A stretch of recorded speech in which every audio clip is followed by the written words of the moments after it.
네, 시작해도 될까요? 네. 네, 안녕하세요 여러분. 저는 자이 학회장 김지혜이라고 하고 이제 어제 면담 연락 받으신 분들 중에서 이제 다 많은 분들이 함께 해주셔서 정말 감사하다는 말씀 드리고 싶고, 네, 오늘은 이제 베이스 세션 OT에 대해서 설명을 해드릴 거예요. 그래서 학회 설명회 같은 경우에는 조금 굵지막하게 설명해드렸다면, 이 베이스 세션 OT 같은 경우에는 앞으로 여러분들이 어떻게 공부를 해오면 되고, 그리고 어떻게 리뷰를 하면 되는지, 그리고 약간 꿀팁 같은 것도 같이 소개해 드릴 거니까 좀 잘 들어주셨으면 좋겠고. 네, 잠시만요. 숨이 차가지고. 그리고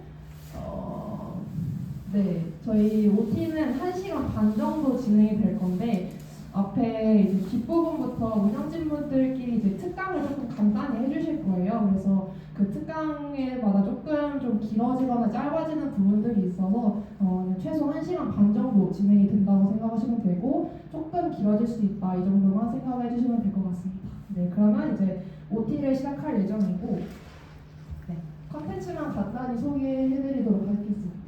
저희 첫 번째는 이제 유광열 부학회장님께서 소개를 해드릴 텐데, 저희 베이스 세션이 어떻게 운영되는지에 대해서 다시 한번 공지를 해드릴 거예요. 그리고 이제 두 번째, 세 번째, 네 번째 같은 경우에는 네, 앞에 계시는 각 운영진 분들께서 네, 특강을 간단히 해주실 거고, 그리고 다섯 번째랑 여섯 번째는 제가 다시 이제 좀 더 구체적으로 알려드릴 예정이니까 끝까지 잘 들어주셨으면 좋겠고, 이제 유광열 부학회장님께서 네, 진행해 주시면 될 것 같습니다.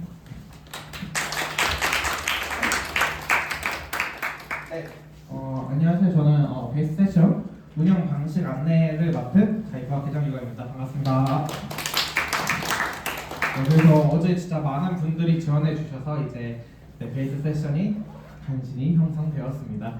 네, 그래서 이제 세션 소개를 좀 드리자면 딥러닝을 공부하면서 저희가 접할 수 있는 CV나 NLP 등 다양한 베이스 논문을 읽으며 기본적인 지식을 쌓는 것을 목표로 합니다. 그래서 여러분도 커리큘럼 보셨겠지만 CV 논문 16개, NLP 논문 16개를 배우게 됩니다.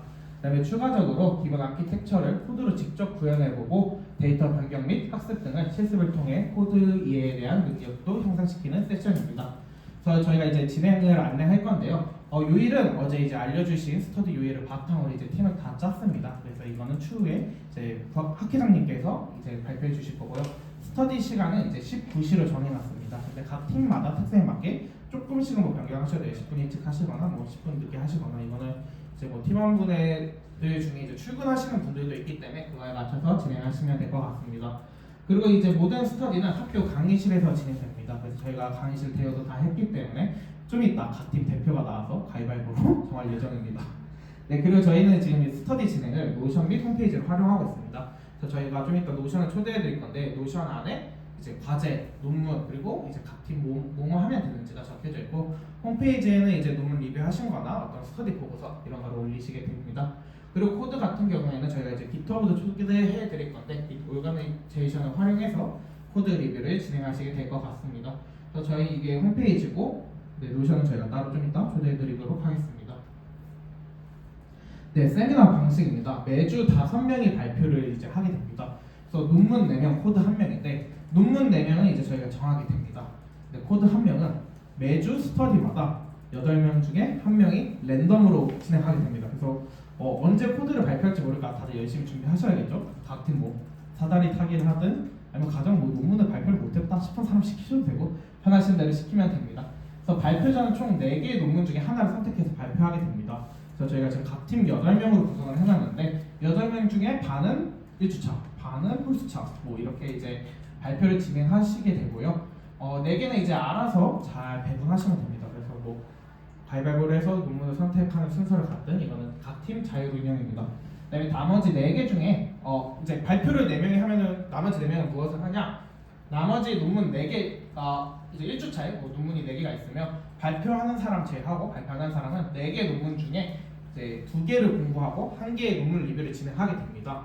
근데 저희가 많이 생각을 해봤는데, 어떤 논문이 쉬워갖고 4명이 다 한 논문에 뭐 올릴 수 있잖아요. 그런 걸 방지하기 위해서 이제 발표를 안 하시는 4분도 논문 2개를 정하게 됩니다.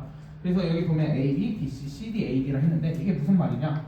뭐 지은 학회장님이 만약에 CV1, CV2를 골랐다면은 뭐 류병아 운영진은 CV2, NLP1, 뭐 최민지 운영진분은 NLP1, NLP2, 그리고 뭐 저는 CV1, NLP2 이렇게 공부를 해야 된다. 근데 저희가 이렇게 정한 이유는 사실 어떤 사람이 발표를 준비를 해왔어요. 근데 나는 이거에 대해 토론을 해보고 싶은데 이 논문을 읽어온 사람이 없네? 그럼 정말 슬프겠죠? 그래서 이거를 방지하고자 저렇게 논문을 했으니까 뭐 저기 2개 이상 이제 나는 더 공부하고 싶다 하면은 말리지는 않지만 이제 물리적인 시간은 조금 부족할 수도 있다는 점 말씀드립니다. 네. 그래서 이제 자세한 논문들은 이제 저희가 노션에 적어놨기 때문에 좀 이따 노션을 통해 확인하시면 좋을 것 같고요. 코드는 주마다 정해진 과제를 수행하고 수행한 과제에 대해 발표를 합니다. 그래서 매주 과제가 되게 다양해요. 뭐 말씀드리자면 1, 2주차는 저희가 VGG를 하고 3, 4, 5는 이제 유넷 그리고 나머지는 트랜스포머를 하게 됩니다. 그래서 뭐 과제 같은 경우에는 라인 바이 라인, 뭐 아키텍처 구현, 뭐 데이터 변경 및 학습 이런 걸 하는데 저희가 이거를 되게 고민을 하고 저희가 실제로 2달 동안 몸소 겪었던 걸 바탕으로 이제 짜놨습니다. 그래서 여러분이 이걸 거친다면은 그래도 어느 정도 이제는 코드를 조금 볼 줄 알고 코드를 조금 다룰 줄 알게 됩니다. 그다음에 논문 발표 같은 경우에는 저희가 원래는 이제 리뷰 형태였다면 저희가 이번에 되게 다양한 분들의 이제 대학원 분들과 컨택을 해서 방식을 좀 바꿨습니다. 그래서 세미나 형태로 진행하게 되는데 저 세미나 형태가 뭐냐? 한 사람이 이제 한 논문을 맡으면은 그거를 0부터 100까지 이제 리뷰를 진행하게 됩니다. 근데 이 0부터 100이 뭐냐? 뭐 예를 들어서 제가 오늘 맡은 논문이 Faster RCN이라고 한다면 그 앞에 읽어야 돼 Fast RCN, 그다음에 RCN까지 어느 정도 얘기를 하고 그다음에 논문의 구성인 Introduction, Abstract, 뭐 Relate Work, Method, 그다음에 Experiment, Conclusion까지 이제 PPT로 만들어서 이제 0부터 100까지 약간 다른 처음 듣는 사람이 들어도 교수님 강의처럼 해주시면 너무 좋다. 근데 처음부터 어려우니까 그런 건 이제 뭐 많은 유튜브 논문이나 뭐 블로그 이런 걸 잘 참고해서 준비해 주시면 좋을 것 같습니다. 그리고 저희가 이제 세미나 형태로 하다 보니까 이거를 근데 저희끼리 듣기 좀 그렇잖아요. 그리고 여러분도 내가 이런 걸 했다는 거를 조금 더 이제 뭐 스펙으로 쌓든 강의로 뭐 활용을 하든 간에 이제 그런 걸 조금 더 알리고자 저희가 발표를 한 거를 다 이 유튜브에 올릴 예정입니다. 그래서 어쨌든 유튜브에 올리다 보니까 발표 내용에 대해서도 조금 더 신경을 써야 되고 그 다음에 그런 어떤 거짓된 정보를 주지 않기 위해서 조금 더 자료에 신경을 써주시면 좋겠다라고 말씀을 드리고 싶습니다. 네, 그래서 저는 여기 이제 베이스 세션 운영 방식에 대해서 여기까지 설명을 했고요. 다음은 이제 논문 리뷰하는 방법에 대해 이제 자이의 얼굴인 류병아 운영진께서 발표하도록 하겠습니다. 큰 박수로 맞이해 주세요.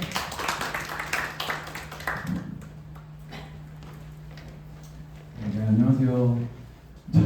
제가 자이 얼굴이 된 줄은 몰랐는데 저는 류병아라고 합니다. 반갑습니다. 네, 뭐 여기 특강이라고 적혀 있긴 하지만 제가 뭐 여러분께 강의를 해드릴 입장은 못되고 그냥 제가 방학 그리고 또 학기 중에 논문 리뷰를 조금 하면서 어떻게 하면 논문 리뷰를 하면 조금 여러분들한테 좀 쉬울 수 있을까를 생각을 해서 이제 준비를 하려고 했는데 처음에 이제 논문 리뷰 팁을 이제 전수를 해달라라는 학회장님의 어떤 그 요구에 따라서 그럼 논문 리뷰 팁 같은 것만 정리해야겠다 그렇게 하려고 했는데 이제 저희가 세미나 형식으로 이제 학회가 바뀌게 되면서 학회장이 좀 무리한 부탁을 하시더라고요. 저한테 그냥 아예 논문 하나를 리뷰를 해라. 그래서 오늘은 제가 논문 하나를 골라서 리뷰를 했습니다. 근데 이제 제가 오늘 잡은 논문 리뷰는 초점이 실제로 논문 리뷰라기보다는 여러분들한테 전해줄 수 있는 어떤 팁 같은 것들을 조금 더 넣어서 준비를 했기 때문에 조금 그 세밀함은 조금 떨어져도 여러분들이 어느 정도 구조를 잡는 데 도움이 될 거라고 확신합니다. 혹시 여기서 논문 자기가 한 번이라도 읽어봤다 혹시 한번 손 들어주실래요? 네, 대다수시네요. 사실 다 여러분들 논문 한 번씩 읽어보셨겠지만 처음 논문 딱 받으면 너무 어지럽죠. 이거 뭐 어떻게부터 시작해야 될지도 모르겠고 그래서 물론 저도 이게 그걸 되게 원활하게 잘 아는 건 아니지만 제가 아는 방법을 조금 소개를 시켜드리려고 합니다. 그래서 제가 오늘 가져온 논문은 SPPNet이라는 논문이에요. 제가 영어 발음이 좋진 않아서 이걸 읽진 않겠지만 이 SPPNet이라는 논문을 오늘 제가 조금 리뷰를 해볼 텐데요. 혹시 SPPNet 읽어보신 분 계신가요? 네. 네, 다행이네요. 저한테 막 딴지를 물어주실 분이 없어서 참 다행입니다. 네, 그러면 SPPNet 논문 리뷰를 좀 시작을 할 텐데 저희가 OT가 조금 빨리 끝나면 좋으니까 제가 원활한 진행을 위해서 대본을 써왔는데 부학회장님이 자꾸 들지 말고 암기를 하라고 압박을 주셔서 네, 제가 못하겠다 그랬거든요. 여러분 혹시 제가 대본 들고 해도 좀 괜찮을까요? 아니요. 감사합니다. 그러면 SPP넷 논문 리뷰를 시작을 하겠습니다. 네. 어떤 논문을 이제 처음에 리뷰를 해야겠다고 하면 사실 배경 지식을 어느 정도 가지고 가는 게 훨씬 도움이 됩니다. 사실 그냥 원어 논문을 그냥 딱 맞닥뜨려서 읽으려고 하면 완전 어지러울 수밖에 없죠. 그래서 SPP넷이 어떤 건지 아예 모르는 상태에서 그렇게 보는 것보다 최소한 2014년 12월에 처음 공개된 12분야의 논문이다 라는 정도만 알아도 어느 정도 여러분이 생각해야 될 범위가 축소되고 더 이해가 편하겠죠. 최소한 해당 논문이 나온 때와 분야를 조금 알고 가시는 게 좋습니다. 그러면 SPP넷에 대해서 좀 알아보겠습니다. 네, SPP넷 이전에 12분야 CNN 모델들은 인풋 사이즈가 고정돼야 된다는 문제가 있었습니다. 일단 의문이 벌써 생기죠. 일단 왜 고정돼야 될까요? 여기 있는 분들은 대충 어느 정도 아시겠지만 CNN은 컨볼루션 레이어, 풀링 레이어, 풀리 커넥티드 레이어로 크게 가를 수 있죠. 그 중에서 컨볼루션 레이어는 어차피 슬라이딩 윈도우 방식으로 인풋을 모두 쓸고 가기 때문에 뭐 인풋 사이즈에 크게 구애를 받지 않을 겁니다. 풀링도 뭐 마찬가지고요. 문제는 당시의 풀리 커넥티드 레이어입니다. 풀리 커넥티드 레이어의 인풋으로 고정된 사이즈의 벡터가 들어와야지 각 뉴런의 가중치와 연결을 할 수 있으니까요. 그럼 일단 그건 알겠고 그게 왜 문제가 될까요? 인풋 사이즈가 고정이 되어 있으면 저희는 원본 이미지를 좀 가공을 해야 되는 과정을 거쳐야 됩니다. 그 가공에는 크게는 두 가지가 있습니다. 크로핑하고 워핑이 있는데요. 크로핑은 저기 보시는 것처럼 사진을 자르는 거고 워핑은 조금 왜곡을 해서 인풋 사이즈를 일부러 맞추는 겁니다. 크로핑하고 워핑을 진행을 하면 원본 이미지가 들어가지 못해서 원래 사진이 가지는 특징을 그대로 학습하지 못하겠죠. SPP넷은 그래서 SPP 레이어라는 풀링 레이어를 추가해서 원본 이미지의 특징을 그대로 반영한 피처맵을 추출하고 목표 사물의 다양한 스케일에 대응 가능하도록 했습니다. 네, 여기까지가 논문의 인트로덕션에 나오는 이야기입니다. 이처럼 논문의 인트로덕션에는 해당 논문이 나오게 된 배경과 문제에 대한 해결 구조가 나옵니다. 논문도 어쩔 수 없이 하나의 글이기 때문에 구조가 있기 마련입니다. 하나의 큰 통의 글을 그냥 이해하려고 하기보다 이렇듯 인트로덕션 부분에서 저자들이 제공하는 구조 등을 파악하고 논문을 읽으면 더 좋겠죠. SPP넷 논문의 저자들은 이 SPP넷이 원래 있던 BOW 모델의 확장이라고 강조를 하는데요. 그래서 BOW도 추가로 제가 공부를 좀 했습니다. 이렇게 연관된 것들을 함께 공부하는 것이 여러분 지식의 확장과 또 논문의 이해에 큰 도움이 됩니다. 이 BOW, 배그벌즈 모델은 원래 NLP에서 비롯돼서 CV에서도 쓰이는 방법론으로 다음과 같은 방식으로 이미지 분류 혹은 객체 인식에 활용됩니다. 일단 BOW 방식은 전체 이미지에서 특징을 추출합니다. 그 다음 추출된 피처맵을 기반으로 클러스터링을 해서 각 특징들의 대표점을 정의합니다. 대표점이 정의가 됐으면 그 대표점을 기반으로 이미지를 여러 가지 특징에 대한 히스토그램으로 변환합니다. 여기서 이 대표점이라는 것은 사실 피처맵이 수치 형태니까 대표점도 수치겠죠. 네, 이제 그걸 기반으로 분류 또는 인식을 수행하는 게 BOW 방법론인데 이 히스토그램은 사실 여러분들 잘 아시는 카운트 플랫 아시죠? 카운트 플랫과 같은 느낌으로 이제 특징이 빈도수로 표현이 되는 거죠. 그래서 결국에는 어떤 이미지가 특징의 빈도들로 바뀌기 때문에 벡터화 된다고 얘기할 수 있겠습니다.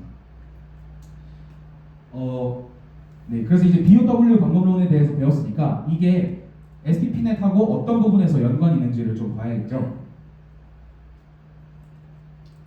네, SPP넷은 이미지 전체에 대한 컨볼루션을 진행해서 이전에 고정된 인풋 사이즈에서 발생하던 문제를 해결하였고 SPP넷만의 특별한 풀링 레이어인 SPP 레이어에서 다양한 스케일의 특징을 추출해서 결국엔 이미지를 고정된 크기에 벡터화시킵니다.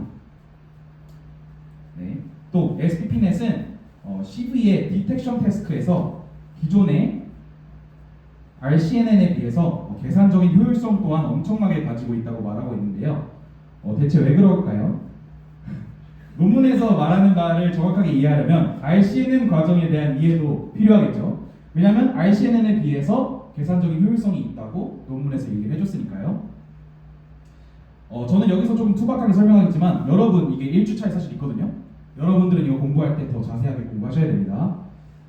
기존의 RCNN 객체 검출 방식은 셀렉티브 서치라는 방식인데 최대한 많은 초기 영역을 생성한 다음에 컬러, 무늬, 명암 등을 고려해서 더 이상 묶이지 않을 때까지 초기 영역을 묶습니다. 논문에서 더 이상 묶이지 않을 때까지 여러 번 반복한 다음에 그것들을 기반으로 약 2,000개의 후보 영역을 산정합니다. 그 후에 모든 후보 영역에 대해 각각 컨볼루션 연산을 진행해서 각 영역에 대한 피처 맵을 생성합니다. 그러니까 모든 이제 후보 영역에 대해서 컨볼루션 연산을 하니까 연산이 약 2,000번 되는 거죠. 후보 영역 개수만큼. 네, 그에 반해서 SPPNet은 이미지 전체에 대해서 바로 피처 맵을 추출하기 때문에 컨볼루션 연산의 양이 확연히 줄어드는 것을 볼 수 있습니다. SPPNet은 계산적인 측면에서 RCNN보다 훨씬 효율적이라고 볼 수 있겠죠. 네, 다시 한번 SPPNet 구조를 한번 보겠습니다. 아까 너무 빨리 넘어간 것 같아서 일단 인풋으로 임의의 이미지가 들어갑니다. 고정된 인풋이 아니라는 뜻입니다. 임의라는 뜻은. 그리고 컨볼루션 연산을 통해서 피처 맵을 추출하고 그게 어떤 특정한 SPP 레이어라는 풀링 레이어에 들어가서 FC 레이어에 들어가기 전에 벡터화가 됩니다. 그 다음에 이제 우리가 원하는 태스크를 수행을 하는 건데 이 SPP 레이어는 마땅히 그러면 임의의 인풋에서 나온 피처 맵도 임의의 사이즈겠죠. 해당 임의의 사이즈들을 되게 여러 가지 다양한 사이즈가 있을 텐데 그걸 모두 다 하나의 고정된 사이즈의 벡터로 바꿔줘야 된다는 어떤 역할을 가지고 있습니다. 그게 어떻게 가능한지 한번 보겠습니다. 네, 글씨가 좀 많은데 어차피 여러분 공부해야 되니까 여기서 다 이해 안 해도 돼요. 네, SPP는 스페이셜 파라미드 풀링의 약자입니다. 하나하나 해석을 해보면 공간 피라미드 풀링이죠. 왜 풀링 레이어에 그런 이름이 붙었는지 한번 보겠습니다. 어떤 피처 맵이 컨볼루션 결과를 넣으면 해당 피처 맵을 다양한 스케일로 일단 맥스 풀링합니다. 이 작은 하나의 네모 보이시죠 저기? 감사합니다. 저 작은 하나의 네모, 즉 풀링 결과를 우리가 스페이셜 빈이라고 하는데 이걸 몇 개로 지정하느냐에 따라서 스케일이 다양해지겠죠. 예를 들어서 21개로 하면 4 곱하기 4, 6 곱하기 2, 1 곱하기 1 이렇게 해서 다 더하면 스페이셜 빈스가 16, 4, 1이니까 21개가 되겠고 예를 들어서 50개로 한다고 하면 6 곱하기 6, 3 곱하기 3, 2 곱하기 2, 1 곱하기 1 이렇게 해서 그런 다양한 스케일의 풀링을 진행을 할 수가 있습니다. 근데 이건 이제 모델 학습 이전에 우리가 지정을 하는 거고 미리 지정을 하고 나서는 그 정해진 영역들로 다양한 크기의 피처 맵들을 모두 풀링을 시키고 값들을 이어붙여서 벡터화 시킵니다. 그러니까 어떤 이미지가 들어가도 저 풀링 레이어를 거치면 고정된 크기의 벡터가 나오겠죠. 네, 예시를 한번 보겠습니다. 근데 그게 어떻게 가능한지가 좀 의문이죠. 예를 들어서 컨볼루션 층을 거쳐서 나온 피처 맵의 크기가 13 x 13이라고 하고 채워야 하는 스페이셜 빈이 3 곱하기 3 사이즈라고 보겠습니다. 그러면 피처 맵의 너비를 채워야 하는 빈의 너비로 나눈 값. 그러니까 요거로 나눈 거죠. 이거를 각각 소수점 없애는 거, 근데 올리는 거, 올리고 내려서 버리고 해서 필터랑 스트라이드 값을 정하게 되면 무조건 우리가 채우고자 하는 스페이셜 빈스가 채워진다고 합니다. 네, 좀 보면서 이해가 좀 되시나요? 이렇게 어떤 구조나 계산 방법을 이해해야 할 때는 직접 예시를 쓰거나 적어보면서 하는 것도 좀 추천해 드립니다. 이제는 익스페리먼트 부분입니다. 실제로 SPP넷을 학습한 성과를 보여주는 부분이죠. 논문의 익스페리먼트 부분을 볼 때는 어떤 태스크를 실험했는지 또 어떤 평가 지표로 어떤 결과가 나왔는지 실제로 해당 성과가 어떤 의의를 가지고 있는지 등에 집중하는 게 좋습니다. 첫 번째 소개할 실험 결과는 이미지 분류 태스크에서의 실험입니다. SPP넷의 장점이나 단점은 컨볼루션 네트워크랑 SPP 레이어가 서로 독립적이라는 것이죠. 왜냐하면 인풋이 들어가서 컨볼루션 거친 다음에 나온 피처 맵을 기반으로 우리가 SPP 풀링을 하니까요. 좀 독립적이라는 장점이자 단점이 있는데 그렇기 때문에 우리가 컨볼루션에서 기존의 논문에서만 제시한 방식이 아니라 여러 가지 피처 익스트랙터를 사용을 해서 실험을 실제로 진행한 것을 볼 수 있습니다. 논문의 저자들은 위 3개의 각기 다른 구조의 피처 익스트랙터를 사용해서 SPP넷의 성능을 실험했습니다. 실험에는 50개의 스페이셜 빈스를 설정했다고 하네요. 보면 6 곱하기 1, 3 곱하기 3, 6 곱하기 2, 1 곱하기 1 그래서 50개죠.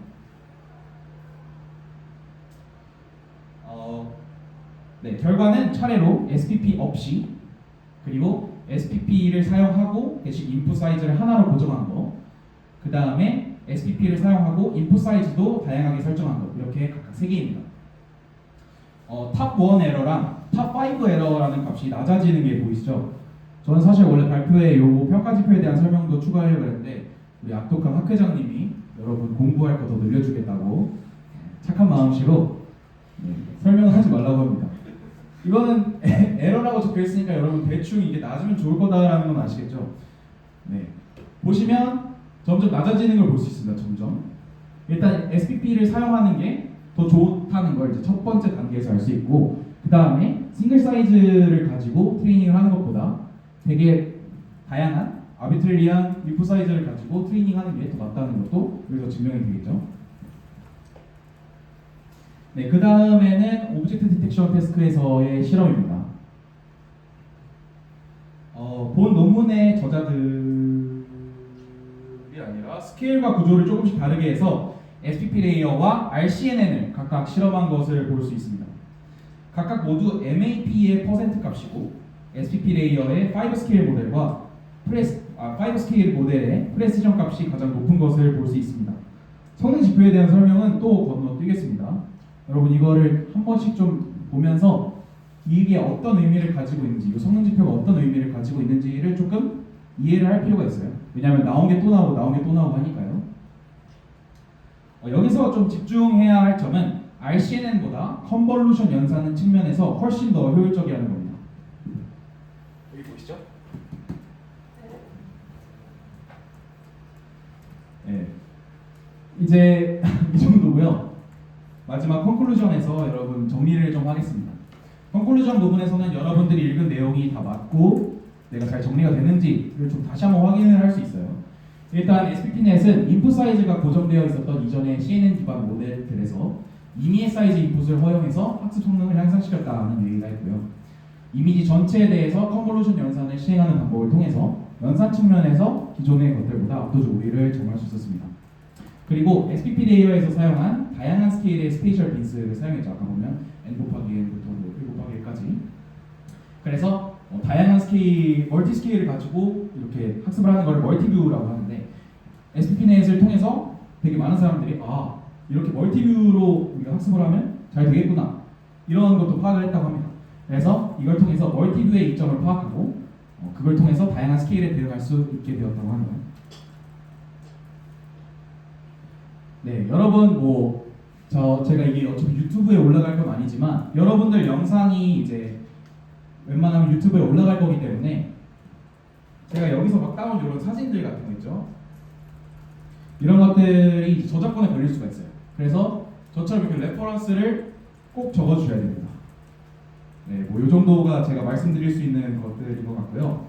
저는 오늘 논문에서 가장 핵심적인 내용 추려서 발표를 했지만 여러분 같은 경우에는 논문 읽으시면서 꼭 발표에 포함되지 않더라도 처음 들어본다, 모르겠다라고 생각하는 부분, 아니면 내가 원래 배웠던 건데 조금 헷갈린다라고 생각되는 부분들을 더 공부하려고 하시기 바랍니다. 자이에서 다루는 논문은 정말 엄청나게 유명한 논문들이기 때문에 인터넷에 논문에 대한 리뷰도 엄청 많고 설명해주는 영상도 엄청 많습니다. 그러니까 열심히 하려는 자세를 가지고 조금 찾아보면 웬만한 궁금증이 다 해결됩니다. 그리고 요새는 되게 똑똑한 애들도 많잖아요. 사람은 아니지만 똑똑한 애들. 네. 그렇기 때문에 좀 적극적으로 알아보는 자세로 함께 우리 자이에서 열심히 한번 공부해봐요. 파이팅!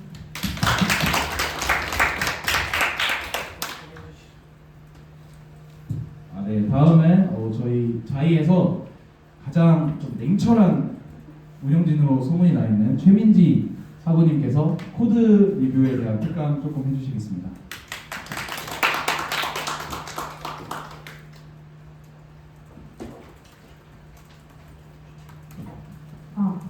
네, 안녕하세요. 저는 최민지 운영진이고요.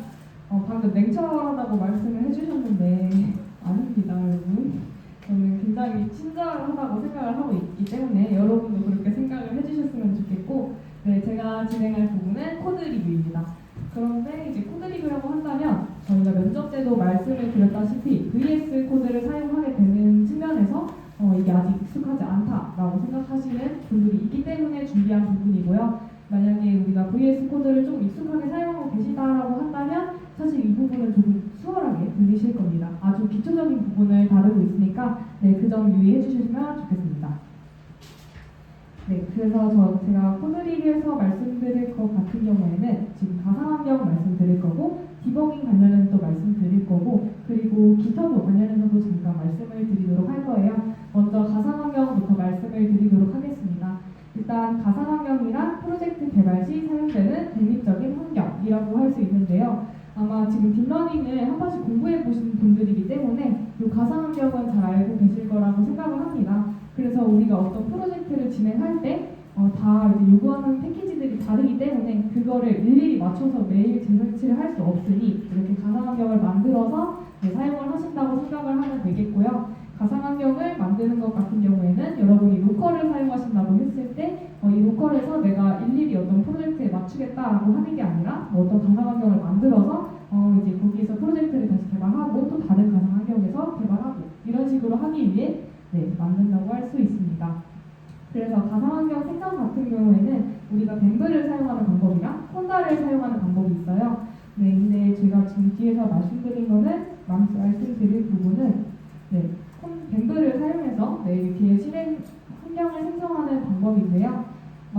제가 그냥 이렇게 간략하게 가져왔지만 여러분이 만약에 학교에서 사용하고 계시는 그 서버를 사용하신다면 굳이 가상환경을 만들 필요가 없습니다. 그런데 여러분이 로컬에서 내가 GPU가 있어서 로컬에서 어떤 프로젝트를 진행한다라고 할 때는 가상환경을 생성하는 게 훨씬 효율적이라고 할 수 있겠습니다. 그래서 이런 식으로 가상환경 만드는 거는 아마 서버를 사용하시는 분들이 많아서 말씀만 드리고 넘어가려고 합니다. 그리고 가상환경을 사용하는 게 어떤 이점이 있을까라고 했을 때 우리가 GitHub를 사용하는 측면에서 또 하나의 이점을 볼 수가 있어요.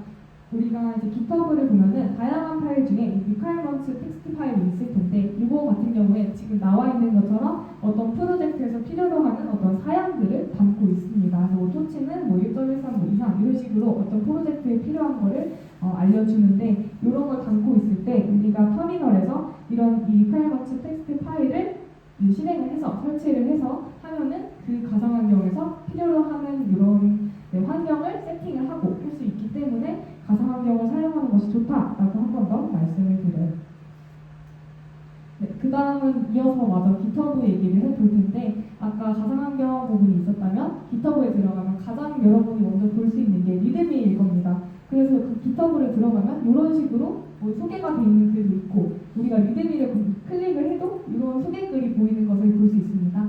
그래서 이 리드미가 뭐냐라고 한다면 GitHub에 우리가 프로젝트를 올릴 때 혹은 볼 때 그 프로젝트에 대한 설명과 사용 방법 등을 기술한 그런 파일이라고 볼 수가 있어요.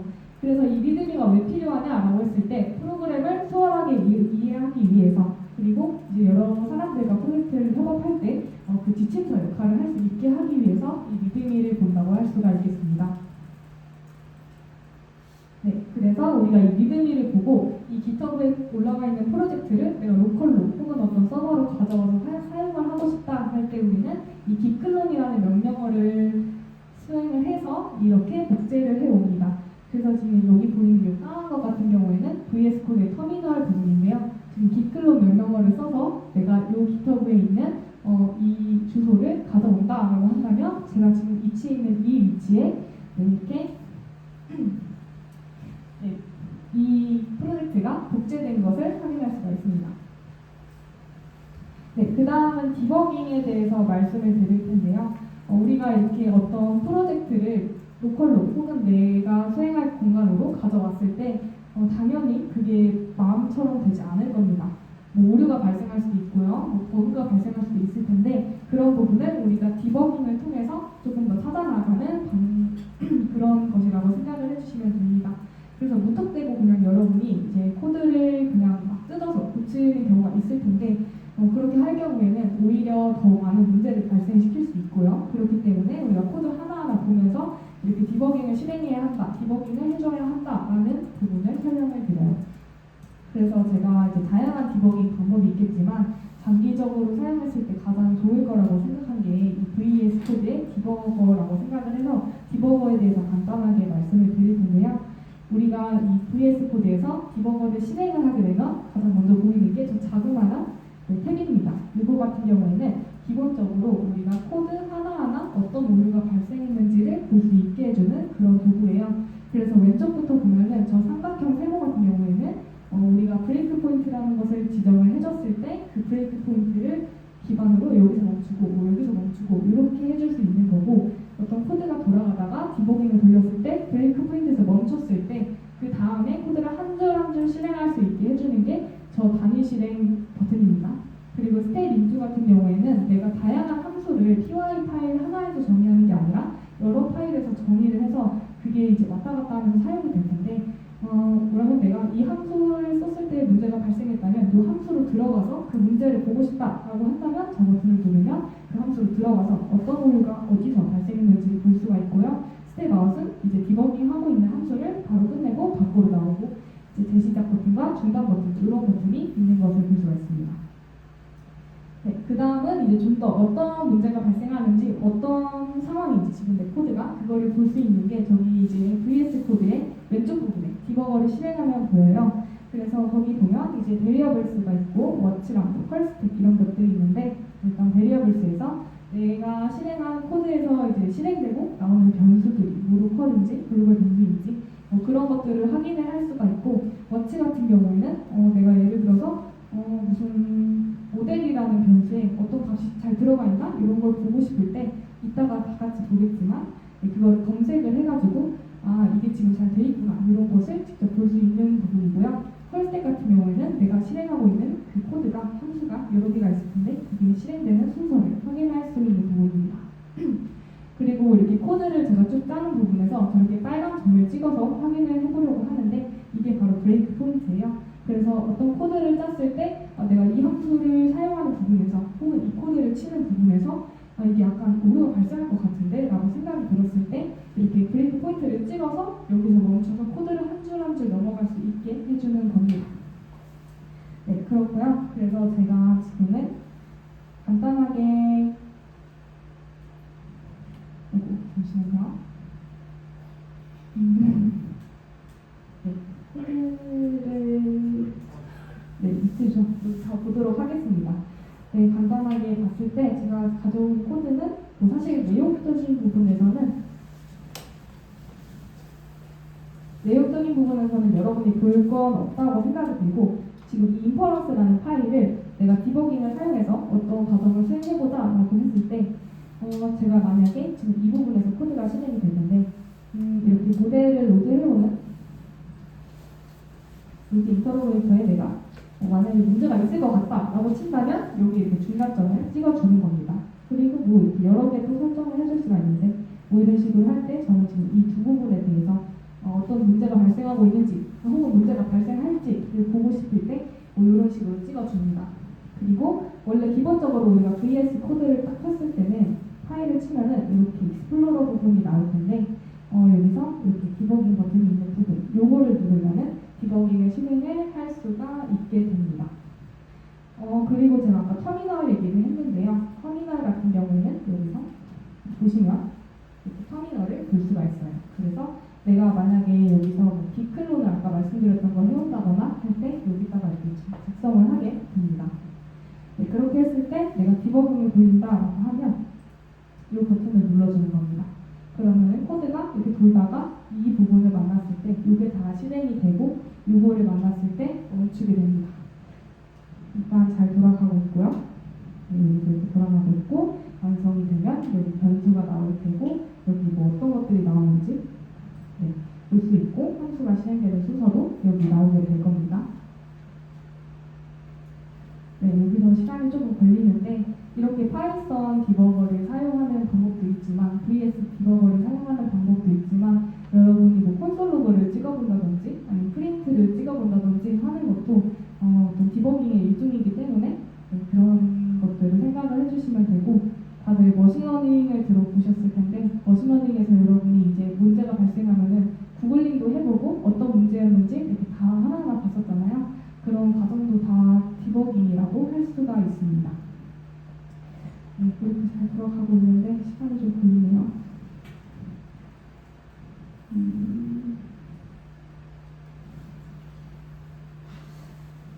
네, 그리고 여기 지금 보이는 이 작은 툴이 아까 봤던 그 기본 메뉴라고 할 수 있고 이게 제시작이었고 이게 중단 그리고 다음 코드로 넘어가는 부분이었죠. 네, 지금 다 실행이 된 부분인데 지금 보면은 여기 중단점 1번에서 이렇게 코드가 멈췄어요. 여기서 코드가 멈춘 상태로 네, 여기서 실행됐던 다양한 것들이 나옵니다. 그래서 뭐 이런 식으로 변수가 생성이 되는데 제가 모델 패스 지정해준 것도 여기 있고 이 모델이 여기 만약에 이 코드를 제가 이렇게 실행을 하게 되면 여기에 모델이라는 게 잘 나와야 할 겁니다. 그리고 제가 만약에 여기서 이 버튼 스텝 인터를 눌렀다면 이 로드 인터로게이터에 들어갔어야 하겠죠. 근데 지금 제가 이거를 실행을 했을 때 아까 이 부분에서 이 모델을 실행한 부분에서 네, 오류가 발생한 것을 볼 수가 있었습니다. 그래서 이런 오류가 발생을 했는데 그럼 모델이 아직 실행이 안 된 건가? 모델이 불러진 게 없는 건가? 라고 제가 여기서 모델을 검색을 해볼 수도 있겠죠. 근데 이 코드를 실행을 했음에도 모델이 지금 불러지지가 않고 있어요. 그러면 이 부분에서 어떤 문제가 있는지 봐야 하는데 봤을 때 여기서 뭐 푸다가 불가능하다 이런 식으로 코드 지금 문제가 발생을 하고 있죠. 그러면 사실 이게 어떤 에러인지 모른다면 여러분이 구글링을 통해서 이게 무슨 문제였을까를 검색을 해야 하고요. 그게 아니라 이런 문제가 발생했을 때 내가 이 코드 여기 안에 들어가서 그게 무엇인지 보고 싶다라고 한다면 네, 제가 지금 이 코드를 실행을 했는데 여기 안에 들어가고 싶다라고 한다면 컨트롤로 클릭을 하면 여기 부분 말고 컨트롤을 하고 이 부분에 클릭을 하게 되면 이렇게 이 함수로 이동을 할 수가 있어요. 네, 그렇게 이 함수로 이동을 하게 되면은 봤을 때 디바이스가 지금 푸다로 디폴트로 되어 있구나 볼 수가 있습니다. 그럼 우리 인퍼런스 코드를 보았을 때 우리는 따로 디바이스를 지정을 해주지 않고 있었어요. 그럼 이런 문제에 대해서 우리가 디바이스를 지정을 해준다면 이 문제가 해결이 되겠죠. 그래서 우리가 디바이스에 지금 제 노트북은 CPU만 가능하고 GPU가 가능하지 않기 때문에 이렇게 CPU라고 해주면 되겠고요. 만약에 내가 이 코드를 뭐 GPU가 가능한 데서도 사용을 했을 때 CPU로 돌아가지 않고 푸다가 되었으면 좋겠다라고 한다면 잠시만요.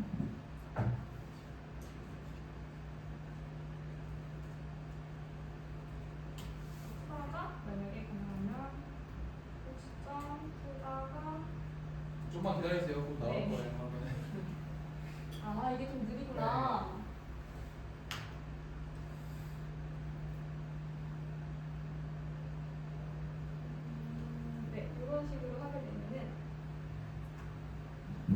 네, 이런 식으로 하게 되면은 디바이스가 만약에 이 노트북이 GPU가 지원이 됐다라고 한다면 푸다가 되겠죠. 그리고 그게 아니라면 CPU가 되도록 이런 식으로 해서 제가 마저 디버깅을 실행을 해보면 아주 좀 오래 걸리겠죠. 네, 이런 식으로 하면은 아마 문제가 없을 거라고 생각을 할 수 있겠습니다.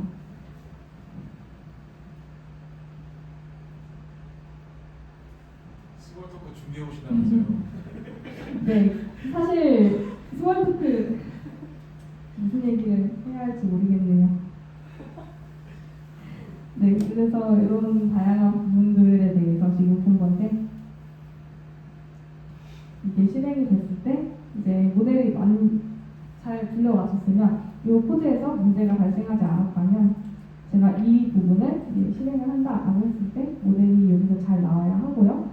그렇게 되었을 때 이제 코드가 차례차례 실행되면은 정상적인 결과를 볼 수가 있을 겁니다. 네, 그리고 여기 지금 인퍼런스라고 되어 있는데 이 부분도 뒤에서 나중에 설명을 드리도록 하겠습니다. 사실 저도 주피터 노트북을 사용하고 있다가 이 VS 코드로 넘어간 지 아직 1년도 안 돼가지고 네, 사실 그렇지만 훨씬 편하다고 생각이 들고 있어요. 그래서 지금 방금 요 코드 요걸 진행하고 바로 다음 주로 넘어왔을 때 모델의 변수가 잘 입력이 된 걸 볼 수 있어요. 그럼 이 코드가 문제없이 실행이 됐다고 생각을 해주시면 되고, 마저 이렇게 코드를 실행했을 때 이렇게 변수가 하나하나씩 추가되면서 문제없이 진행이 되고 있습니다. 그 다음 주로 넘어가면 인퍼런스 이 코드가 돌아가고 있고 잘 돌아가서 결과가 문제없이 나왔다면, 다음에 실행했을 때 어떤 이 함수에서 사용하고 있는 게 CSV를 만들어서 그거를 다시 불러올 수 있도록 해주는 그런 함수였겠죠. 그게 실행이 되고, 이 마지막으로 리절트 딕셔너리를 찍어보면 이런 식으로 클립이라는 모델이 어떤 키워드를 만드는 그런 모델입니다. 그래서 어떤 설명을, 이미지에 대한 설명을 만드는 모델이라고 알고 계시면 되는데, 이런 식으로 이미지가 잘 돼서 어떤 이미지에서 이런 식으로 잘 나와서 딕셔너리에 저장되는 함수라는 것을 볼 수 있습니다. 그래서 이렇게 마지막으로 봤을 때 디버깅을 통해서 코드를 실행해야 하는 부분을 알려드렸습니다. 네, 그렇게 하게 되면 디버깅 과정이고요. 마지막으로 말씀드릴 것은 인퍼런스 부분입니다. 인퍼런스라고 한다면 사실 다들 들어보셨을 텐데 딥러닝이 학습과 추론으로 이루어지는 과정을 거치죠. 그래서 우리가 학습을 통해서 어떤 그 신경망 웨이트를 업데이트해서 어떤 모델을 만들었다면 그 모델을 이제 실제로 새로운 데이터를 이렇게 적용을 해서 결과를 내놓는 게 추론, 인퍼런스 단계입니다. 네, 그래서 잠깐 설명드리게 데이터 로더라는 건데, 학습이든 추론이든 딥러닝은 어떤 배치 사이즈, 배치를 단위로 어떤 학습과 추론이 진행이 됩니다. 그래서 우리가 이렇게 데이터 로더를 생성해서 할 텐데, 사실 인퍼런스 과정에서 데이터 로더, 그러니까 배치 사이즈로 학습 추론을 하지 않아도 됩니다. 왜냐하면 우리가 인퍼런스를 돌릴 때 어떤 이미지 한 장을 넣고 그거의 결과를 본다, 이런 과정이라고도 생각을 해줄 수가 있을 텐데, 사실 우리는 어떤 테스트 데이터 셋이 따로 있고 그걸 가지고 로더를 만들어서 또 배치 단위로 학습을 해야 하기 때문에 이렇게 데이터 로더를 생성을 해주는 과정이 필요합니다. 그래서 인퍼런스 순서를 그냥 좀 간략하게 말씀을 드리자면은 우리가 모델을 로드합니다. 그래서 어떤 학습을 진행했던 그 학습 가중치를 불러와서 모델을 초기화해주고 거기 넣어준 다음에 그거를 가지고 모델을 해서 이제 데이터 배치단으로 하나씩 하면서 이제 아웃풋을 꺼내는 그런 과정을 거치게 될 텐데, 우리가 이 모델의 가중치를 내놓을 때는 반드시 학습에 사용했던 그 모델을 그대로 호출해야 합니다. 아마 그 프리트레인된 모델을 사용해 보신 분들은 알겠지만, 이게 그 모델의 구조가 조금이라도 다르면 문제가 발생합니다. 그래서 반드시 학습에 사용되었던 모델을 그대로 호출해야 하고, 그걸 하는 과정을 보여드리도록 하겠습니다. 네, 그래서 제가 가져온 거는 VGG 부분인데, 사실 코드적인 부분에서 설명을 드리진 않을 거고요. 여러분이 이렇게 코드를 짜는 과제를 하게 될 거예요. 그래서 VGG 코드를 이런 식으로 작성을 해서 이거를 실제로 사실 학습시키는 과정은 조금 힘들고, 이런 식으로 이제 학습된 모델을 가져와서 인퍼런스 코드를 이렇게 작성을 해 주실 텐데, 인퍼런스를 하기 전에 우리가 전 함수를 만들었죠. 이제 어떤 데이터 로더 아까 생성하는 부분 이렇게 작성을 해주시고, 트랜스폼을 통해서 이미지 어떤 사이즈 조정하는 부분을 이렇게 작성을 해주시고, 데이터셋을 불러와서 이제 로더를 생성하는 과정이 여기 있고, 이제 모델에 우리가 사용했던 그 모델의 학습된 가중치를 가져오는 부분 이렇게 정리를 해준 다음에 이제 모델을 평가 모드로 바꿔줍니다. 이렇게 평가 모드로 바꿔주는 과정이 필요하고요. 그 다음에 우리가 가중치를 업데이트하는 과정이 평가에서는 필요가 없기 때문에, 추론에서는 필요 없기 때문에 이렇게 바꿔준 다음에 이렇게 이제 X 이미지 하나 꺼내서 이렇게 한 다음에, 지금 이거는 클래시피케이션이기 때문에 이런 식으로 해서 인퍼런스 코드를 작성을 한 다음에 제가 이거를 이렇게 실행을 하게 되면 사실 정확도는 굉장히 낮았어요. 이 코드 같은 경우에는.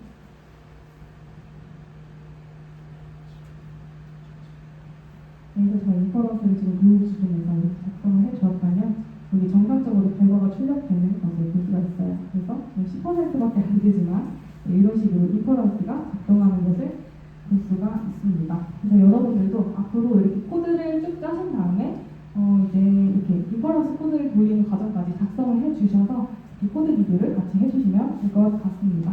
네, 지금까지 코드 리뷰였고요. 부학 회장님 리뷰 있기 전에 강연 있기 전에 5분 정도 쉬는 시간 가지고 네,